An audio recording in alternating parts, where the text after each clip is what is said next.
నమస్కారాలు తెలియజేస్తున్నాను.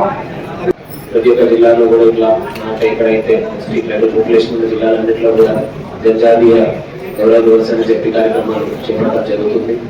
అదే కాకుండా నాకు కూడా లాస్ట్ ఒక 8 సంవత్సరం ఆంధ్రాలో పనిచేసినప్పుడు 2 చోట్ల యూఐటీడీగా పనిచేయడానికి అవకాశం దొరికింది. వెస్ట్ గోదావరి జిల్లాలో, అదేవిధంగా పార్వతీపురం జిల్లాలో కూడా చాలా వరకు ఎస్టీ సమస్యలు అలాంటి ఆ ఏరియాలో షెడ్యూల్డ్ ఏరియాస్ కాబట్టి ఎలాంటి కొన్ని రకాల సమస్యలు చూసుకోవడానికి అవకాశం దొరికింది. కొన్ని సమస్యలు సాల్వ్ చేయడానికి కూడా అవకాశం దొరికినాయి.